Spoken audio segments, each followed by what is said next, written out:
Good morning, everyone. This is Kathy Mason from MasonWorks Marketing here on Conscious Business Zone with my new friend, Françoise E. Hi, François. Hi, Oh, Kathy. How are you? good. Well, François and I were at a local Boulder Ions meeting, which I've been a volunteer, I think 7 years, 7 years with them. And I am just fascinated with what she does and wanted to bring her to this audience because the information that she's acquired from her life's work, I think could really help all of us during these changing times. She is an internationally respected author, educator, clairvoyant, and pioneer in somatic healing, yoga, dance therapy, and movement-based resilience. She has over 45 years of experience, and she's an author of a system that's a trauma recovery system and joy activation system called Movement for the Mind. She also taught at Stanford and at Naropa University, which is here in Boulder, and does intuitive readings and teaches classes. So with that, Francois, why don't we get so that people can get to know your work and get a sense of you? Why don't you share a little bit about your journey to to your genius, basically? Well, we're all geniuses in disguise. We just need to uncover it. And for most of us, um, there is so much that we come in with, and during our childhood, that gets put over us that we forget who we truly are. So my journey has been the unfolding of that. And for some reason, I knew that grabbing the external was never going to get me where I needed to go. So I'll be very brief in terms of my story. It's published in many places these days. I came to America when I was 3. I was born in Europe, and my entire family were Holocaust survivors, which I really didn't know, didn't understand. We came here and then we went back and forth until I was 7. And my father was French, and he decided he was going to move us back to France. But my mother, because of situations that occurred with him, ended up being in the hospital with a mental breakdown, and I did not see my father again. We stayed in America. And then my mother married my stepfather when I was 9. And my stepfather became my greatest perpetrator and negative teacher, but positive teacher. He was an Auschwitz survivor, Oh, and he sexually and emotionally abused me from the age of 9 to 16. At 16, I became self supporting, and my life unfolded. But my life unfolded in ways that I knew. What I forgot is backstory a little bit. When I was 5 years old, which is really incredible, I knew why I was on Earth. I knew that I was here on Earth to serve through my creativity. And then also at 9, I began to dream things that came true and became incredibly clairvoyant and intuitive.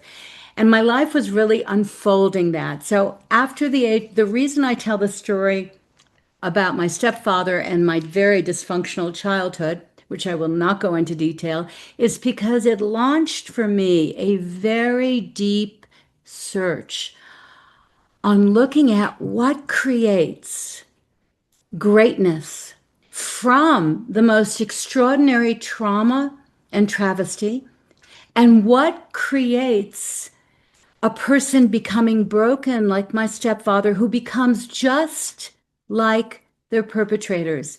And that at 16 was what launched my my own personal journey and unfoldment and work in the world. To take a few steps forward, I spent my whole life really knowing that I was here to serve through my creativity. I was going to be an artist, a dress designer, and then a psychologist. And then I found dance.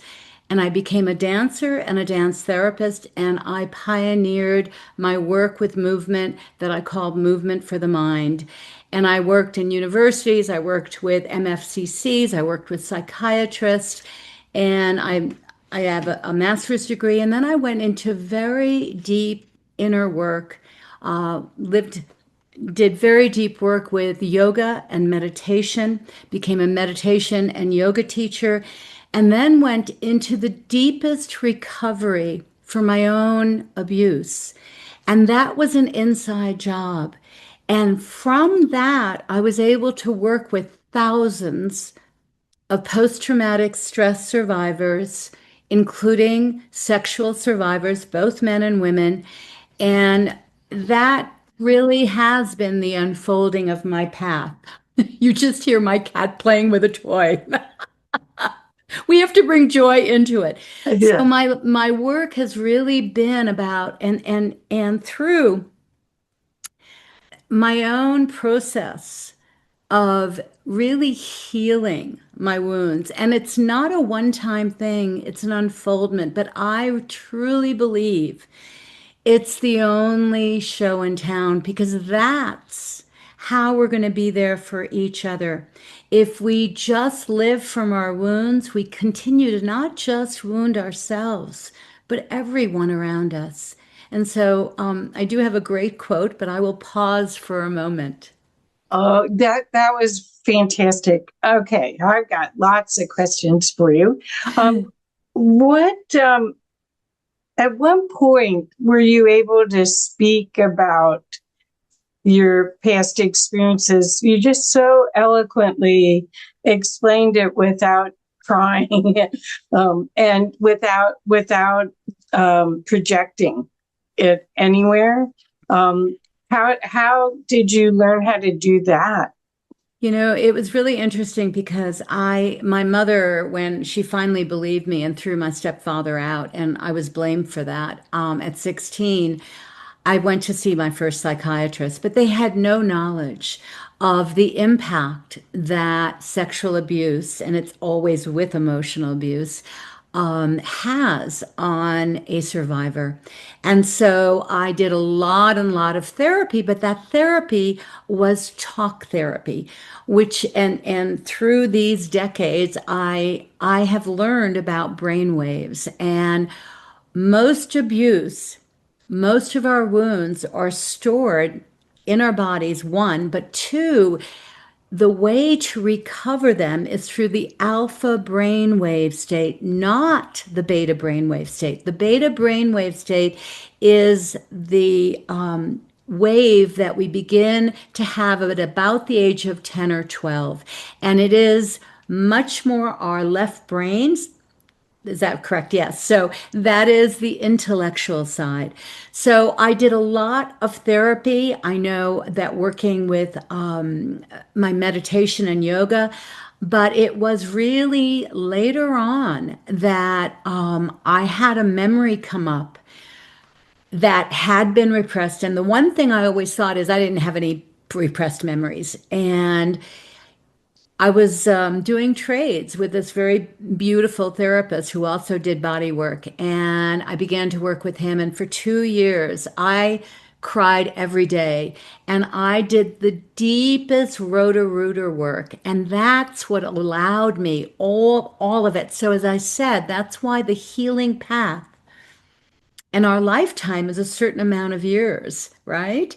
And I believe we're here to really serve through what you said in the beginning, that genius, that creative spark, which is unique in every single person. And that's why we're different, and yet we're made of the same stuff, right? We're all made of electrons, protons, neutrons, water, all these, well, water's part of the electrons and neutrons and protons, but we're all these beautiful beings. And I, if you asked me, why do we have to go through so much tough stuff? I would say, I don't know, but maybe it's part of our evolution. Maybe it's part of our compassion.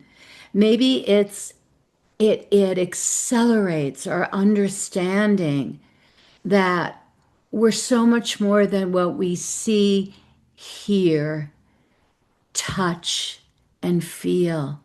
And if we just can look at our wounds, our dysfunctions, as an opportunity to go deeper into the knowing, the love, the joy. Now I'm going to start crying because most of us live at such a level of just hanging on and trying to keep everything in place and trying to control others that it takes everything to just stay alive. And we do all these things externally to make it happen. But if we can just look a little deeper and have that courage, then, anyways, I went way beyond, but that's what I did. I had to pause my life and do deep work. And yet all the work I had done before that allowed the platform for deeper work, and I continue to.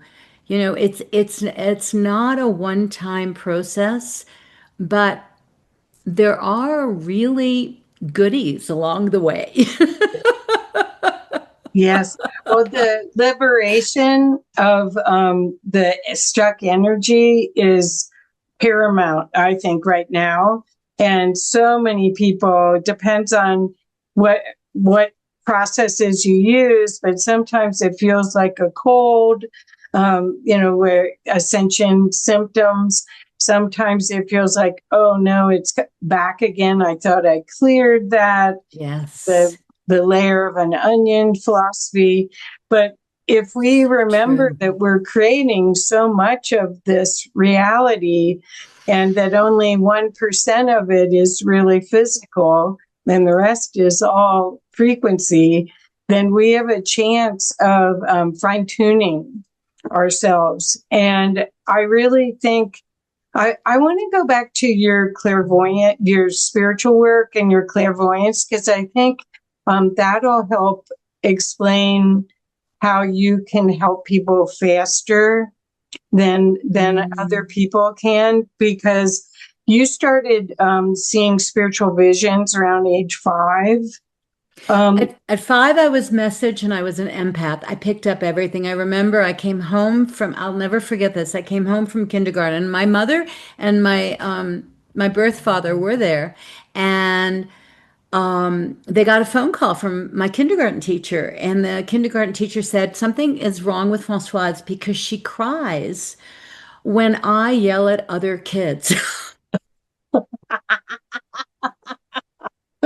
Yep, I get it. Well, I think that's So I began dreaming things that came true at 9, and I actually started reading palms, which is, when you think about it, back then no one read palms, no one was psychic, no one, it was all woo-woo. Oh my God, this is, weird stuff.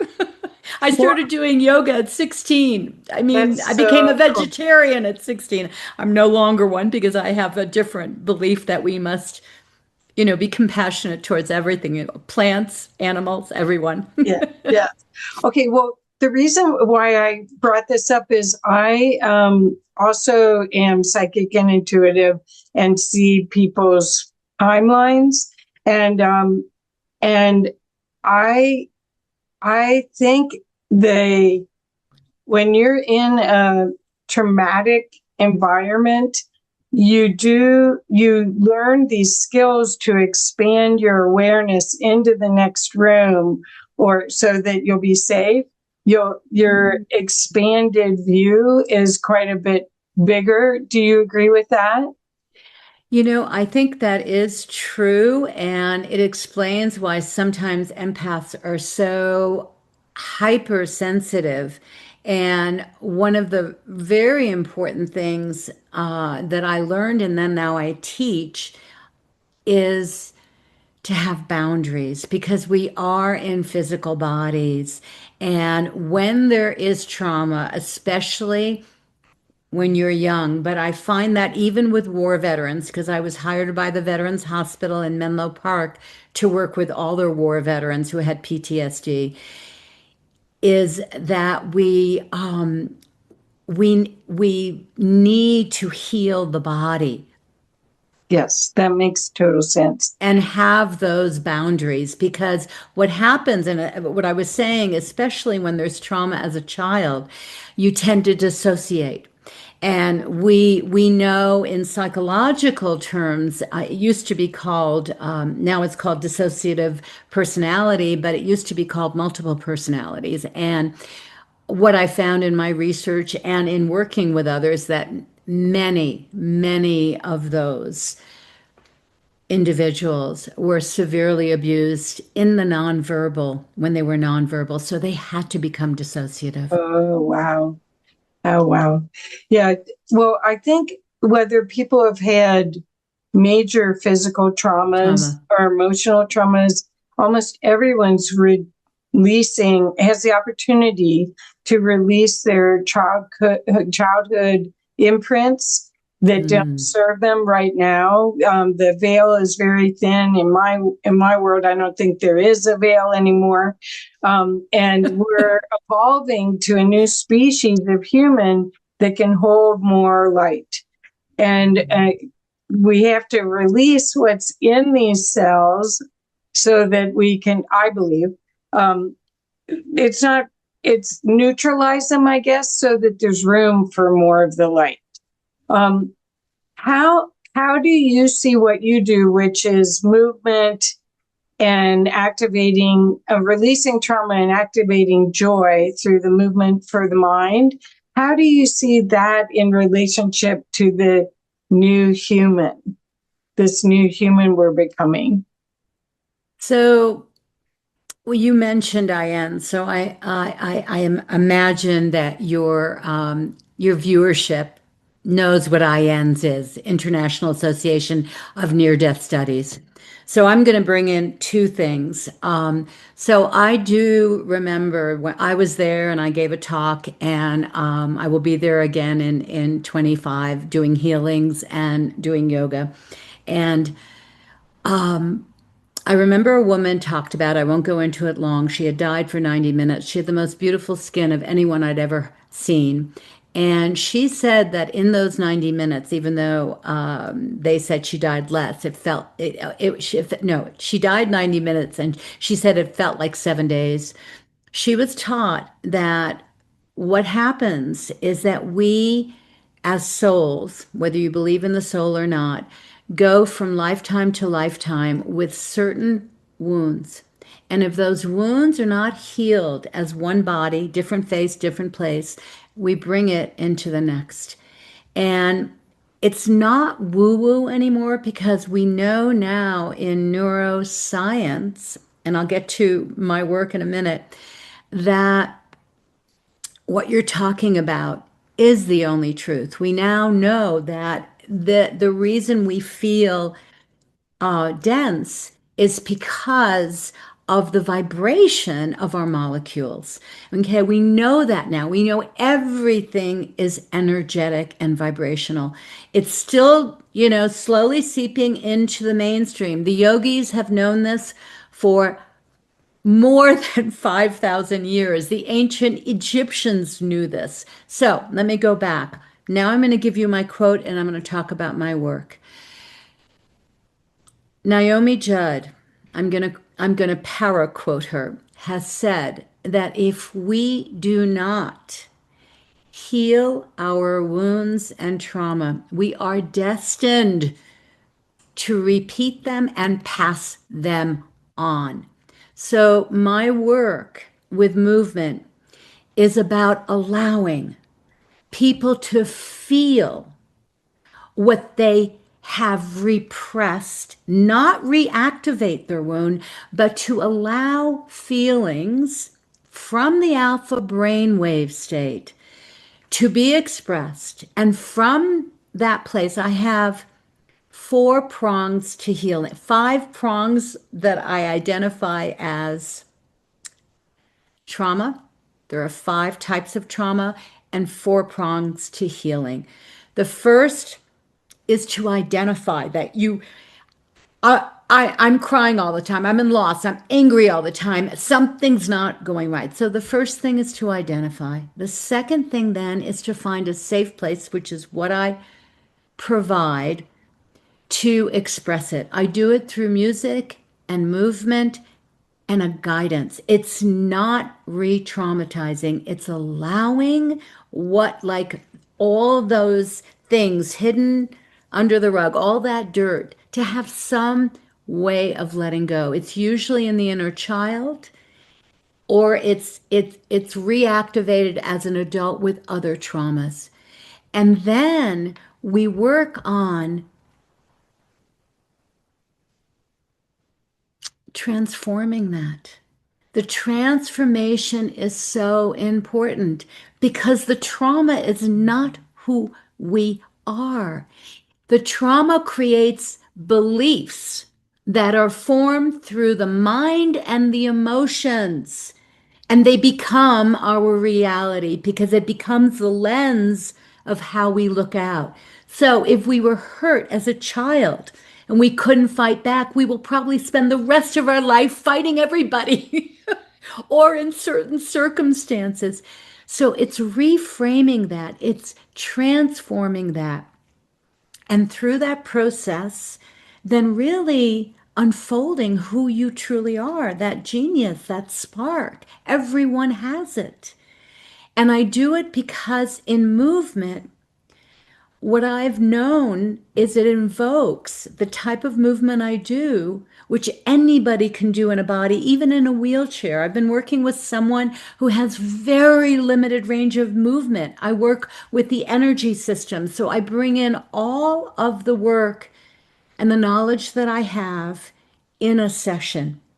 And people have extraordinary transformations. And the more every one of us deals with these inner demons, we all have them, the more that we can hold each other's hands and help each other. And we need that. We don't need to fight each other anymore. And you see it everywhere.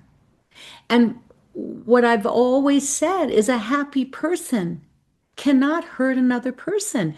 Think about I'm saying this to all of us, to your viewers, think about when you've been the happiest. Would you hurt a fly? No.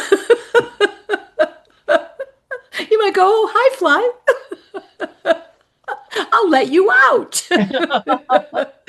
Yeah, I think that's true. And that is the hope for our change to this new illuminated being is the global consciousness right now is at crying for healing. Basically, it's almost a wonder, and for us that are sensitive, you can feel it in the field, but you don't have to tap in. You don't have to plug into it. But there's still triggers. There's still opportunities, right? So true. So Oh, true. But, I think you and I spoke a little bit earlier. I have never, the last 5 years have been, for me, since COVID, one of the most difficult, challenging, like you can't see anything in front of you. And in the last week, it's been extremely accelerated. yeah. And, you know, sometimes when you're in that accelerated place, you really have to bring out all the tools. Yeah, yeah, yeah. And I think the thing is that you're not alone, but you do, some of this work has to be done in silence. Listen to the little voice, tap into to all your team. You use all the tools in order to create a space of knowing that everything is really okay. And that's a lot of what I've learned from the IONS group.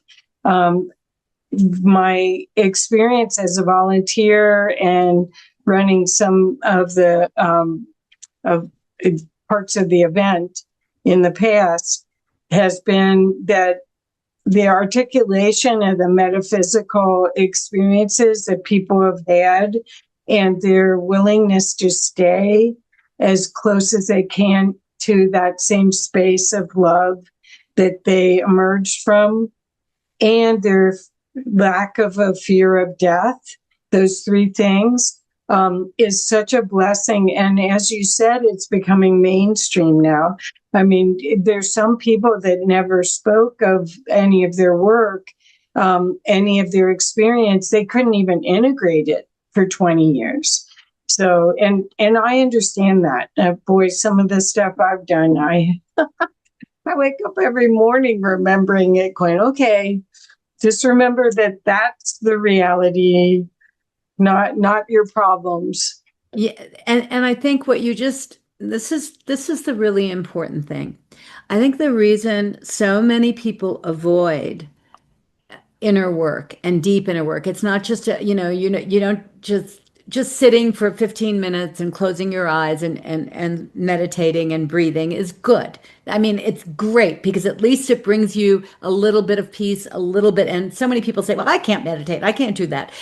But the reason for the work, the reason for it is it's part of the title of the work I use now, Releasing Trauma, Activating Joy, is because Beautiful. there is joy. And yes, our outer world, a beautiful flower, an incredible fragrant smell, a delicious glass of wine, a beautiful bite of food, a beautiful sunset, love, all those things. An animal when you have these, their love, it's so extraordinary. And that's just apparently a taste of the joy that we can illuminate within ourselves. And the great yogis, and I think the other thing that I wanted to say is my path was to really look at these great beings who were able to overcome amazing adversity and master their mind, master their body. Oh my gracious, to me that's so exciting. Is it easy?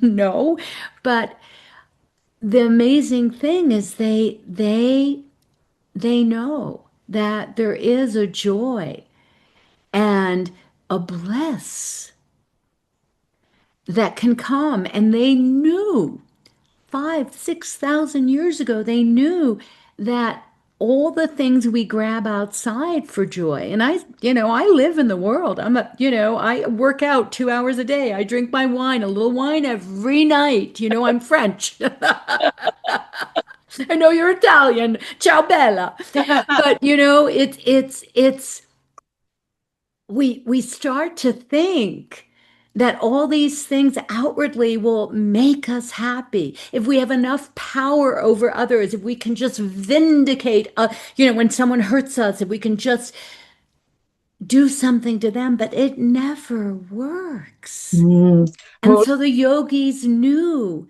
that in order to find the joy, that happiness, that bliss that we all seek, we must look within. And again, it's not either or, it's and. perfect. Perfect. Thank you. That was beautiful. So I have another question for you. You've taught at institutions like Stanford and Naropa. How has academia responded to your body soul integration approach? So I taught, and you'll be really interested in this. When I was at Stanford, I came in as a guest teacher in an MBA course called Business and Creativity. Oh, cool. And the professor emeritus, Michael Ray, an extraordinary man, written 4 books, 5 books.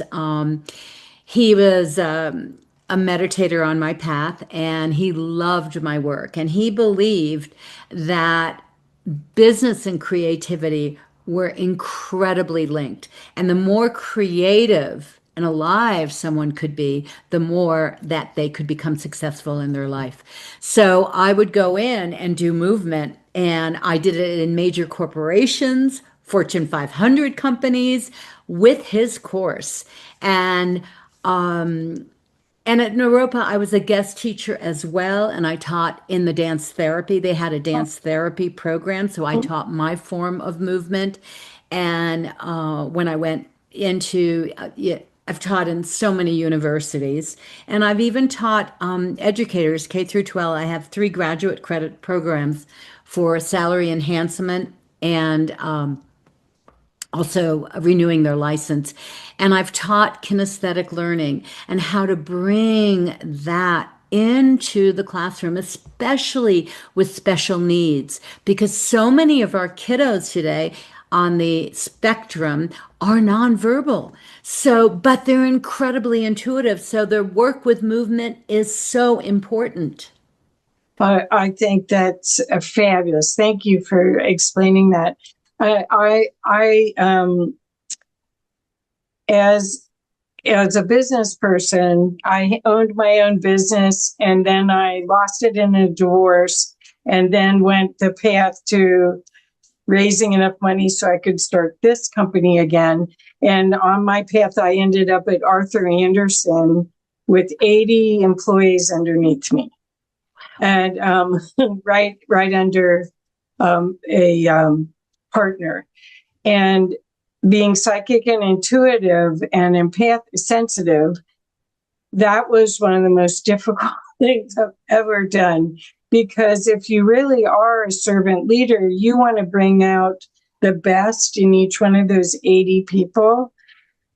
But the challenge wasn't the people under me, it was my peers. The competitiveness of my peers was almost too much for me to handle. I mean, because you could see it. You could see exactly what they were doing, and I didn't want to reciprocate. Because the truth will always be revealed. It may take a while, but it will always be revealed, right? So have you had that at all where, especially in yoga, it seems competitive with all the different styles of yoga, and it's fascinating how people's egos get involved when they're in service. Could you speak to that a little bit? I'm dealing with that right now and on a personal level.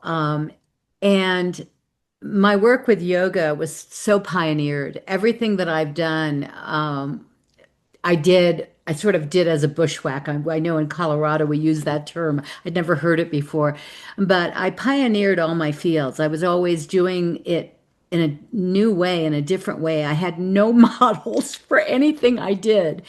But I found when I was in the education, I did go into the schools. I believe I was in the schools from about 2000. Goodness, I've substituted, and then I taught dance and yoga and art and French in everything from elementary to high school for a couple of years until I started working in the graduate department where I taught them graduate, just the teachers. And I did find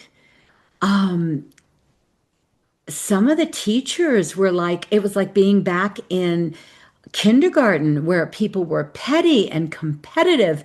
And it was like, what is this? Because I would go into organizations as a consultant and go back out. So I didn't really have to deal with that. And I did early on have a grant where I worked with 9 other artists, but that seemed okay.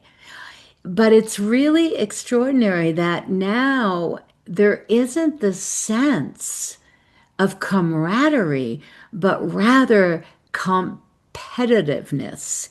And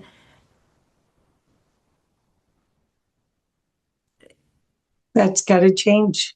it's got to change. And I think Right. it comes from this.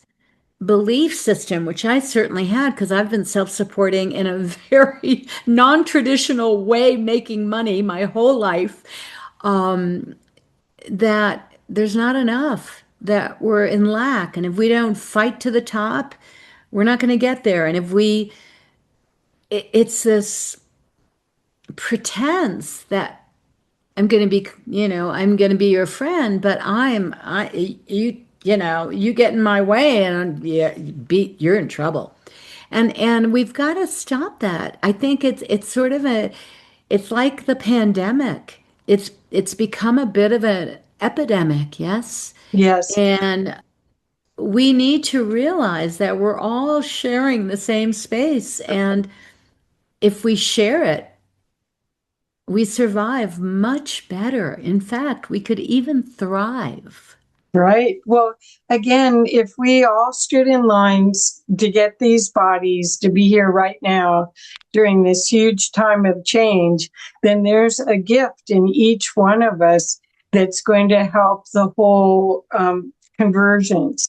And so my hope is that we'll be looking for the gift, not for what's wrong with the gift, because that is a different perspective. If you feel this world, Einstein is supposed to have said, the way that you walk in this world, there's two philosophies, whether it's safe and you live in a loving world or you don't. And when you're in protection all the time, you can't see the beauty and all of the gifts that are around you in the same way. They become a tool rather than a delight. So I want to ask another question about being a woman in business. I found, well, I do believe that this time period we're going to be rebalancing our divine masculine, divine feminine. And I feel that as a businesswoman, my divine feminine is not as strong as it could be, because I had to, in order to succeed in business, because that was the operating system I had to plug into, I had to learn how to be more masculine, not divine masculine either. The servant leaders are more divine masculine, but that's still not divine feminine. Could you talk a little bit about divine feminine a little bit, or about the balance of the two?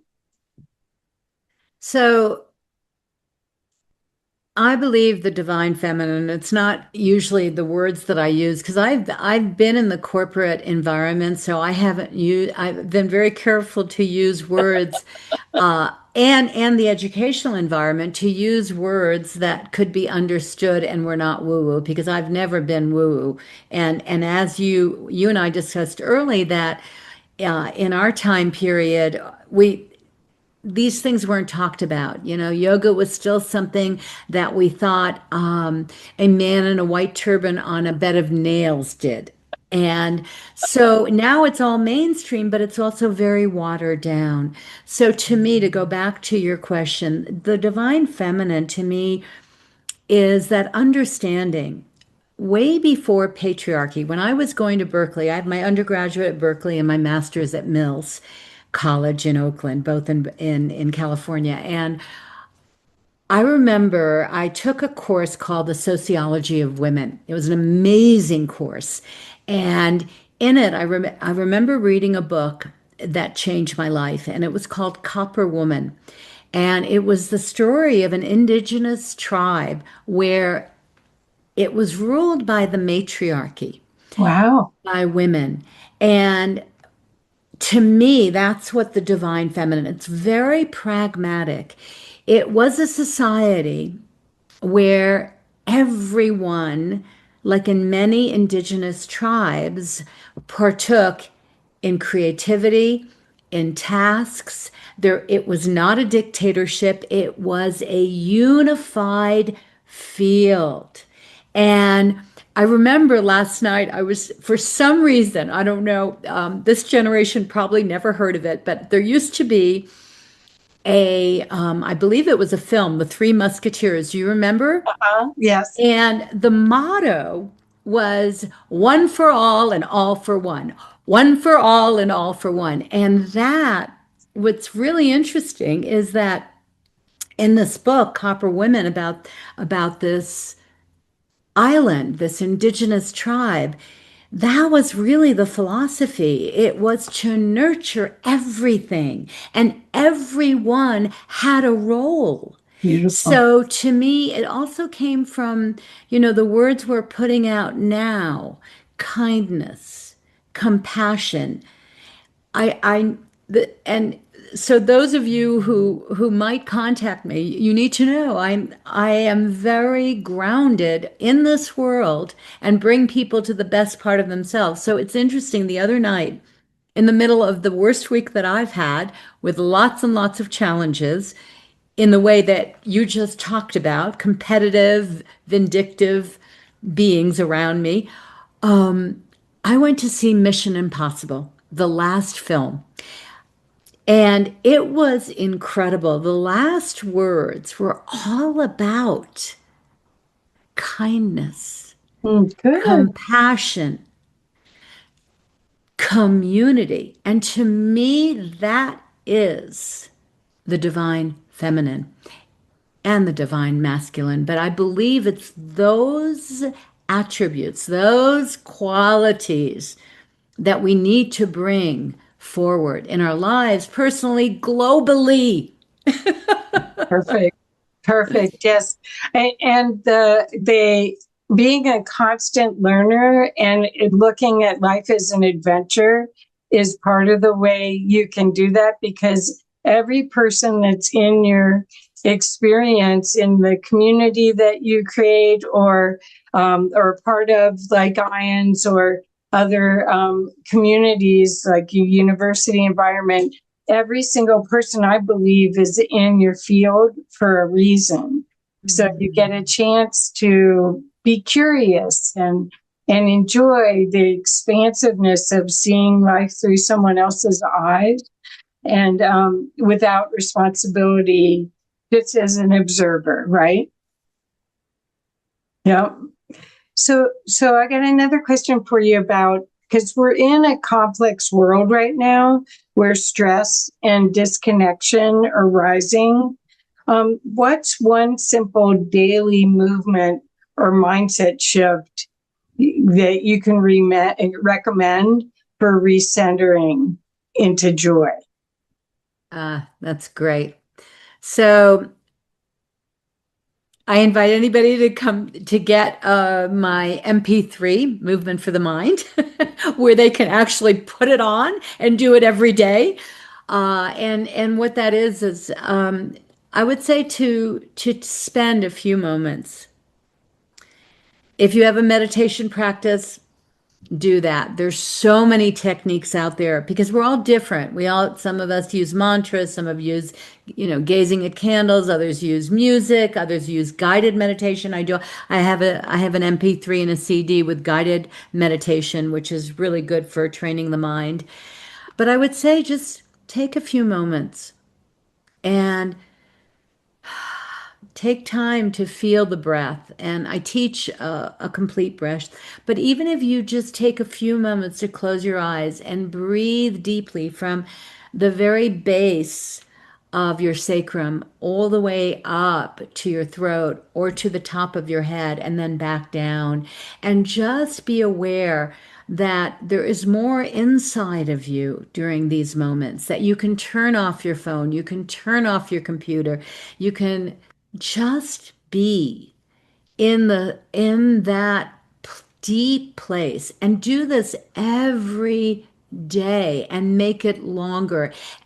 And when you find that joy spot, which may take a while or it may happen instantaneously, know that there's more.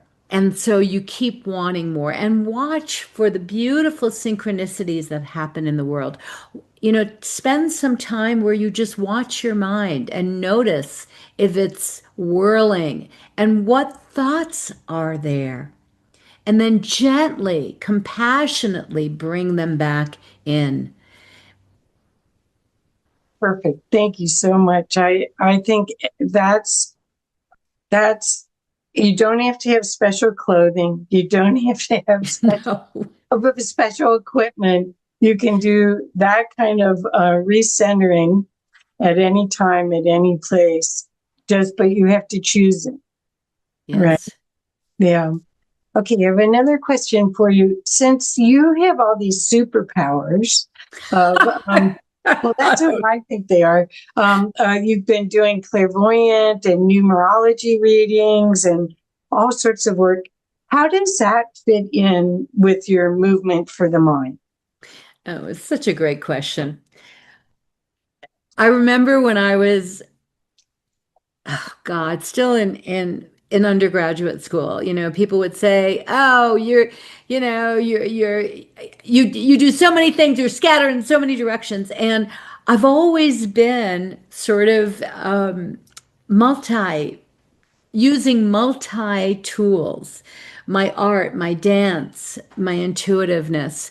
So, as you said, when I would work with movement with people and do private sessions or workshops or seminars, or if I'm teaching about the energy centers or doing readings, I incorporate everything into a reading. So with numerology, I use it as a blueprint. I help people and guide them. And when I do readings at fairs, I may, one person, I'll give you an example. One person came to me and I don't, the really funny thing is I didn't believe in any of this stuff. I mean, I remember when I took a numerology class, I said, "Oh, that's a bunch of." So I was and I remember my master in India used to say, "Always be discriminating.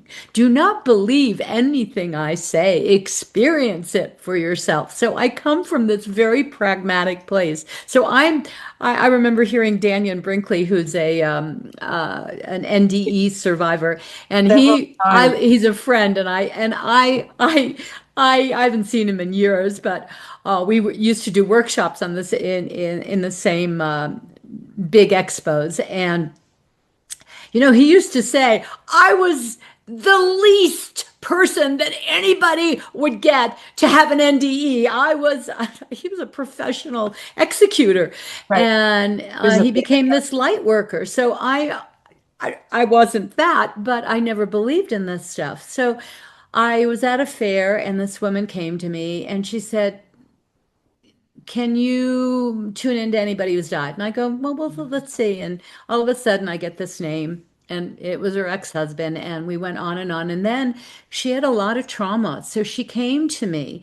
And again, it doesn't matter how old or what condition your body is, we were able, through very simple work with movement for the mind, to heal her trauma. And it happens fast. I don't hold on to clients that long I love because the that. transformation can happen, quite quickly. So to answer your question, it's all integrated. But it's happened over time, decades. Right, yes, of course. Oh, well, all of us are still refining our work. And as I said, I think this time period, and you said since the lockdown, it's just been anyone who's highly sensitive is feeling every CME, every terremoto, every earthquake, every volcano erupting, everything. And it's because of our huge connection to the earth. Do you work with the earth a lot with your work? No? I know people talk about earthing. The one thing I have done is way, way back when I would do lots of sensory things. I would, even in my I have a course that I taught the wellness factor in education, and I would have people non-verbally go out and we would smell flowers Um, and pick pine cones and smell them. So I have incorporated sort of sensory things, but I used to do a lot of hiking, and as you can tell from my plays, I have a lot of plants, and I love plants and flowers, but I don't do a lot of things, Hmm. That's with okay. the earth. I just wondered. I just wondered because of um, the yoga and some of the other the grounding aspect of it. I just thought you might also. I do it with boundaries, and I do it with the energy systems, but I don't do it with the earth, other than these sensory exercises. Okay, okay.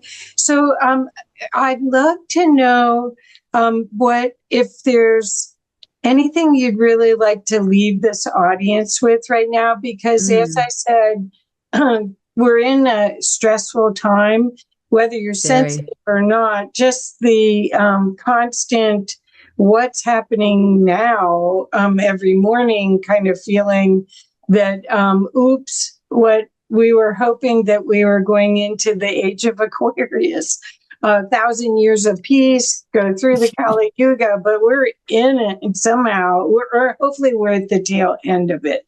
But is there anything you'd like to leave the audience with so that they could know about their power? Be, that's we're not a victim of anything. We're very powerful beings. And I know that your process could help people reclaim their power and reclaim the love of life that they may be missing. Could you share any last words for our audience? Well, I would love to gift your audience, this beautiful audience, a 15-minute consultation to see if this work would work for you. I have, as I said, I have MP3s that are a nominal fee, and my book is available through my website, and I'm sure you'll bring that up. Yes. And if I can serve in any way, I would love to work with you. If you have an organization where I could speak, I also do a lot of work with stress management and breath. And I think what you just said is so poignant because it's definitely happening in my world as well. I think the most important thing to do, and not everybody has had this happen to them, but many of us have been brought up with a victim consciousness. And I think that healing that is so important because it's only the victim that can be bullied, and it's usually the bully who has been extraordinarily victimized. What my stepfather did to me was because the Nazis were successful in killing his spirit. So, reawakening our spirits is vital to this time, to this new earth. And if I can serve in any way, Kathy will put my information, I hopefully on the website. It's Body Mind Dynamics with an S.org, not .com, .org. And please reach out to me. I actually read my emails, and I actually answer my phone. Oh yes, you're great at that. I'm the one who's like, oh my God, send back. Well, thank you so much, Françoise. We really, really benefited from your knowledge today, and I know that the audience, the people that are getting an inkling that there's a better life ahead of them, and that they can choose a different reality, choose a more joyful life. That they'll go to your website and they'll take you up on this generous offer of the 15 minutes one-on-one, which is really great for everyone. I mean, everyone's going through stuff. Give yourself the opportunity to see a better way. So thank you so much. Thank you. And I love the idea of movement for the mind. Yeah. Yes, it's really important because we are in somatic vessels. We're in bodies. Right, right. Well, the thing is that the opportunity to co-create with the universe at a high level and to reconnect to your divinity is the path that I'm hoping people will take. And I really think that this is a big opportunity for everyone. So thank you, dear. Thank you. Thank you.